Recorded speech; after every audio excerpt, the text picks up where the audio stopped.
think I first got this sense that Johns Hopkins was a really integral part of the history of resuscitation when I was at Duke.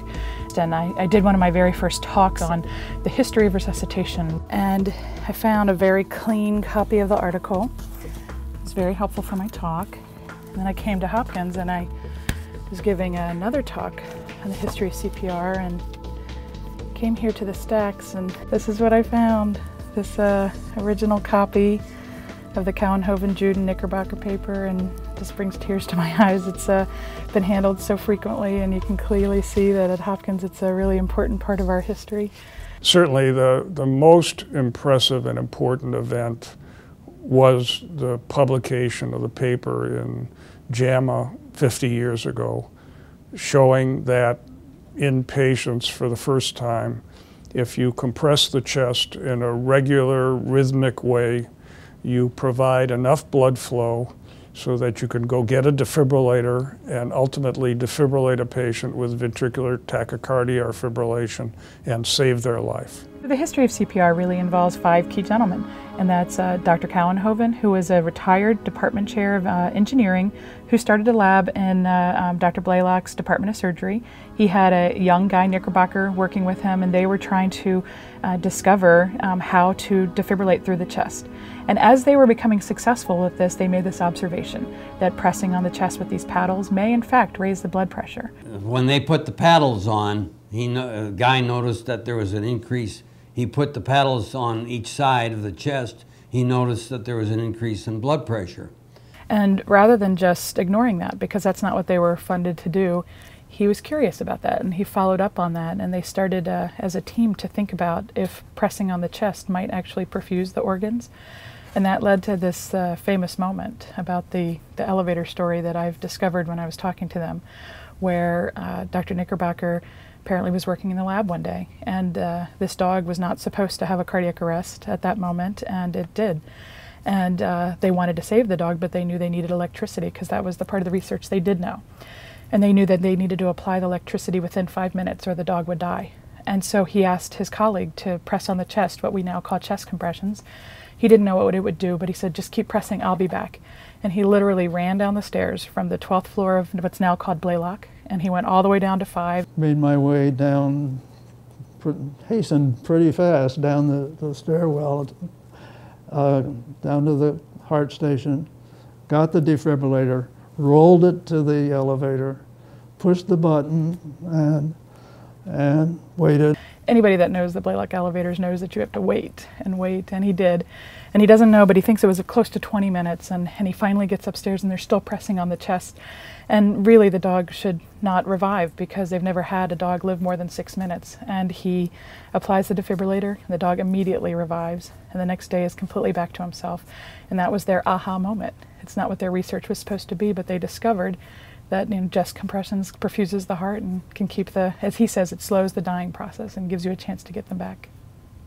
So Dr. Jude, who was working down the hallway on some other research, started talking to him about this, and he was an actual physician who was able to translate this. He was able to take this lab work into the actual clinical environment and save lives clinically.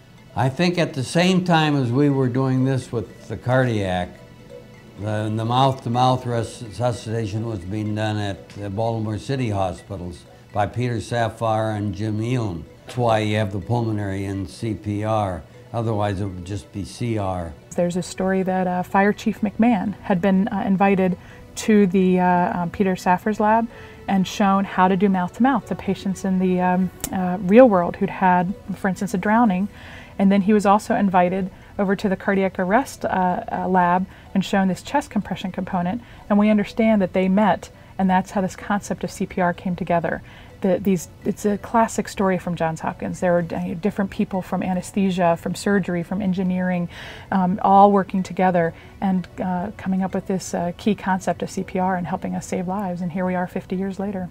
The fingers to the bottom hand off the man's chest, you get a good precise pressure. The American Heart and American Red Cross have been instrumental in advocating that the public should do and perform CPR, and in training the public to do CPR. The next logical step was to produce a device that would be easy for the public to use to actually definitively provide defibrillation. So in the mid-1990s, industry decided to produce these devices, and the American Heart Association promoted the notion that these should be applied and tested in the public theater. There were several studies that showed very clearly you could have a layperson defibrillate and have the person survive. And then the National Heart, Lung, and Blood Institute sponsored a randomized clinical trial in public sites that was published in the New England Journal of Medicine about 6 years ago, that showed that if you compare sites with people, volunteers who were trained at defibrillators and had a defibrillator, there was better survival than in sites where they just called 911 and did CPR.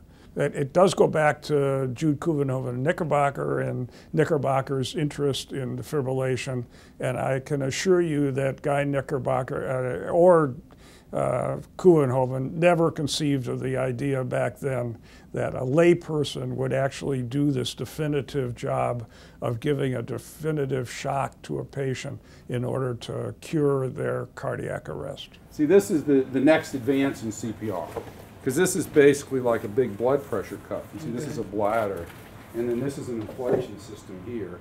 Unfortunately, the overall survival rate of the 250,000 people who have a cardiac arrest today is only 8%. Only 8% of those people survive to leave the hospital alive with reasonable neurologic function.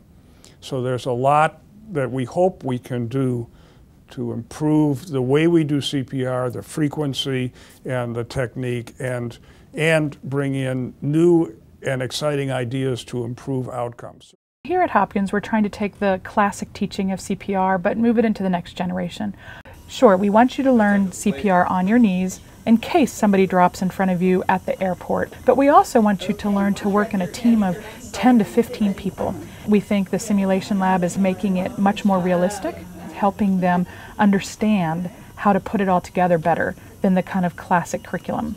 In the last few years, the most important addition, in my view, to routine CPR and this issue of defibrillation is the use of in-hospital hypothermia. What we've learned from CPR and resuscitation is that we can restart organs and organ systems after they failed.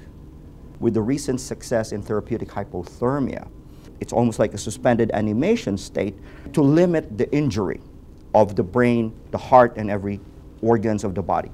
But the next step here, which is even more crucial in my mind, is to figure out how the brain restarts and how do we protect that mechanism.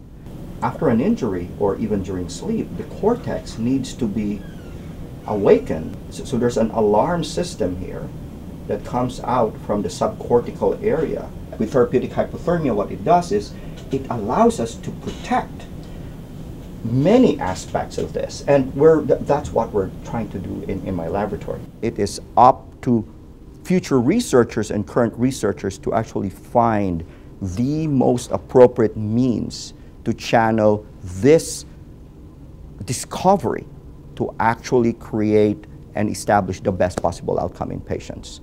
So it may not be therapeutic hypothermia, it may be something else in the near future, but in principle, we already have proof that the brain can recover to a certain degree, and it is up to the future work to allow us to make the brain, to facilitate the brain recovery to where it was before cardiac arrest.